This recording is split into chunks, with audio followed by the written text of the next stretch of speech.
بعد محاولاتها المتكررة لفرض سياسة الأمر الواقع في مناطق سيطرتها، بدأت الإدارة الذاتية في كل من مدينتي الحسكة والقامشلي بفرض المناهج وكتب دراسية كردية، وكان المتضرر الأكبر في هذه الخطوة هم العرب والمكونات الأخرى في المنطقة.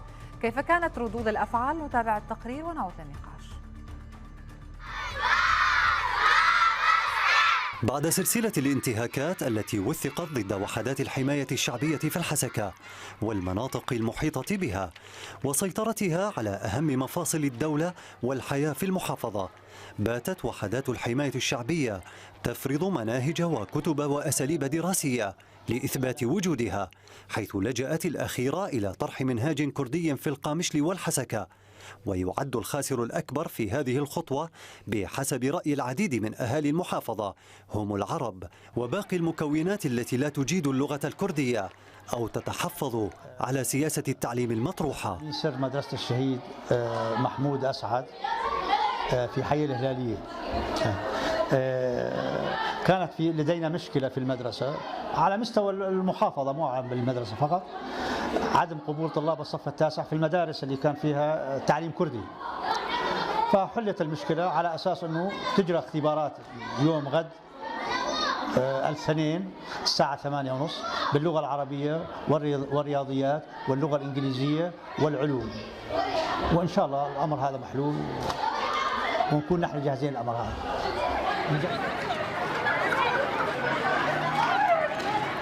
في مدرسة إعدادي، حتى أنا معلمة للمرحلة الإعدادية، وكان الدوام متوقفا إلى أن حصل اتفاق وتم توزيع الكتب عليهم، وغدا سيخضع الطلاب لامتحان من قبل مديرية التربية.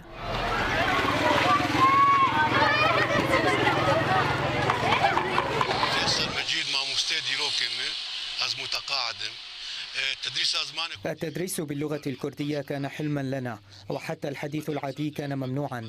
افتتاح المدارس وتعليم اللغة الكردية أمر جيد جدا. يجب علينا أن نعمل كثيرا على أكثر من صعيد، ولا يوجد لدينا كوادر تعليمية كافية، وأضحى لدينا نوعين من المدارس ووجود أسلوبين للتعليم ومنهاجين، هذا يؤثر سلبا على المجتمع. يجب أن يتم التوافق على منهاج موحد لتدريس اللغة الكردية إلى جانب العربية. مدرسة الأمل الخاصة هي آخر المدارس التي ما زالت تطرح المنهاج العربي وتتبع منهاج وزارة التربية في حكومة النظام داخل مدينة الحسكة. باتت هي الأخرى ضحية لمشروع الوحدات الذي يعمل على تغيير جذري للحياة، وذلك من خلال الضغط على إدارة المدرسة فرض المنهاج الكردي على العملية التدريسية أو إغلاقها هي الأخرى أسوة ببقية المدارس في المدينة. ينضم إلي حسين جلبي كاتب صحفي من هامبورغ. أهلا بك سيد حسين جلبي. إذن الإدارة الذاتية تحاول فرض التعليم باللغة الكردية على جميع الطلبة في جميع المدارس، كيف تعلق بداية على هذا الموضوع؟ مساء الخير. أود أن أعلق أن هنالك سوء فهم حقيقة للمشروع المطروح أو لكل مشاريع حزب الاتحاد الديمقراطي. المطروح هو ليس منهاج لغة الكردية، المطروح هو منهاج إيديولوجيا الحزب التي يقوم بتدريسها جميع مشاريع حزب الاتحاد الديمقراطي لها هدف واحد، وهو إشغال الكرد وإخراجهم عن سكة السوريين أو سكة الثورة السورية منذ 5 سنوات أو أكثر بقليل. يعني الطلاب الكرد، التلاميذ الكرد وأهاليهم واقعين حقيقة بين سندان النظام وبين مطرقة البيدي. النظام يقوم بطرد الكرد أو بإغلاق مدارسهم بحجة أنها لا تقوم بتدريس اللغة أو تقوم بتدريس اللغة الكردية. البيدي من جهته يقوم باقتحام المدارس كما حدث اليوم. قامت الأسايش باقتحام مدرستين في ديرك وطرد التلاميذ الكرد منها، وتقوم كذلك بتعرض التلاميذ الكرد في المدارس الحكومية والخاصة طبعا، وطردهم بحجة أنهم يجب أن يقوموا بدراسة المنهاج الكردي. واللغة الكردية حقيقة بريئة من النظام وبريئة من البيدي. يعني الطرفين مشروعهما متكامل يصف في خانة أو في طاحونة واحدة، هي طاحونة التجهيل. المتضرر كما يعني واضح هو التلاميذ الكرد، المتضرر هو الكرد وليس العرب. يعني الأخوة العرب لهم مدارسهم لم يتم إغلاقها، لم يتعرض لها أحد، بالعكس يعني المدارس العربية حقيقة أصبحت يعني الصفوف انخفضت أعداد الطلاب فيها، حتى أن يعني هنالك يعني مجال اكثر للتعلم وللدراسه. الطامه الكبرى هي التلاميذ الكرد الذين حقيقه هي بس شو المشكله سيد جلبي؟ يعني انه بالنسبه للاكراد من قبل الاداره الذاتيه شو عم تفرض عليهم؟ انه يدرسوا فقط اللغه الكرديه وما يدرسوا اللغه العربيه؟ حقيقة يعني الكرد يحبون لغتهم، يعني ليس هنالك أحد يكره لغته. الكرد حافظوا على اللغة الكردية طوال 100 عام منذ تأسيس سوريا، وقبل ذلك يعني اللغة الكردية كانت تتعرض إلى قمع، كانت تتعرض للاضطهاد من خاصة في العقود الماضية من أنظمة البعث ونظامي الأسد الأب والابن.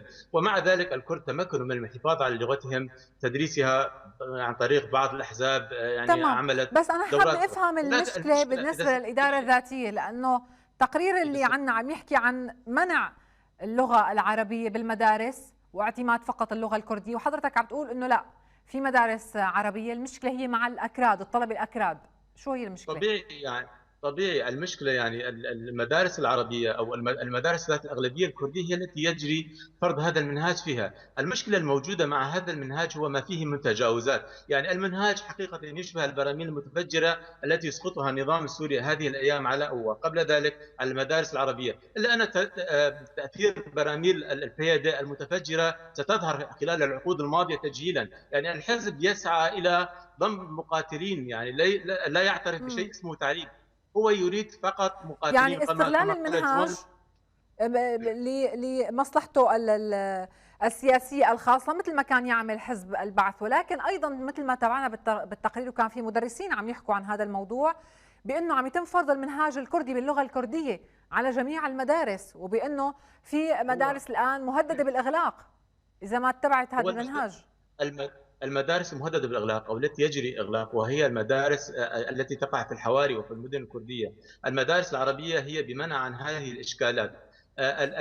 الموجود، المشكلة الكبيرة الموجودة هي هذا المنهاج الإيديولوجي الذي يسعى إلى تفريخ مقاتلين. هي عبارة عن مداجن تسعى إلى غسيل دماغ لهؤلاء الأطفال الصغار. نحن نرى شعارات، نحن نرى لافتات ترفع في هذه المدارس تمجد بشخص سيد أوجلان، هي يعني تربط البشرية وحرية البشرية ومستقبل البشرية بهذا الرجل وغير ذلك. لا يوجد شيء. يعني المشكلة الأخرى الموجودة هي عدم وجود كوادر في هذه المدارس. يعني يقوم القيادة بإخضاع المدرسين أو إخضاع المعلمين أو أنصاره لدورة مدتها لا تزيد عن 3 أشهر، ويقوم ب يعني منحهم صلاحية تدريس طلاب من المرحلة الابتدائية حتى مرحلة البكالوريا. الخطير في الأمر هنا أن المشكلة هي يعني الحرب موجهة هنا على التلاميذ الصغار. يعني جوان إبراهيم مسؤول الأسايش قال قبل فترة في فيديو مصور أن على الأمهات والبنات الكرديات تشغيل أرحامهن لإخراج يعني لإنتاج المقاتلين. يعني الحزب يسعى أن يكون الكردي مقاتلا من المهد إلى اللحد، لا يعترف بشيء اسمه علم، لا يعترف بشيء آخر خارج هذا التفكير الضيق. الكرد يعني حافظوا على لغتهم حتى الآن. الكرد مع لغتهم مع تدريس لغتهم.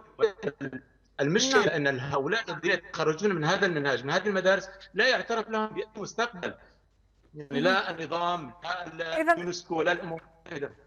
نعم، صوت هو بلش يقطع، وهي المشكلة الحقيقية قيام الإدارة الذاتية بتكريس ثقافة حزب البعث التي كانت موجودة سابقا من خلال مثل ما ذكرت شعارات فقط تناسب توجهات هذا الحزب وفرضها على الأطفال حتى من سن المدرسة. أشكرك حسين جلبي، كاتب صحفي، كنت معي عبر سكايب من هامبورغ.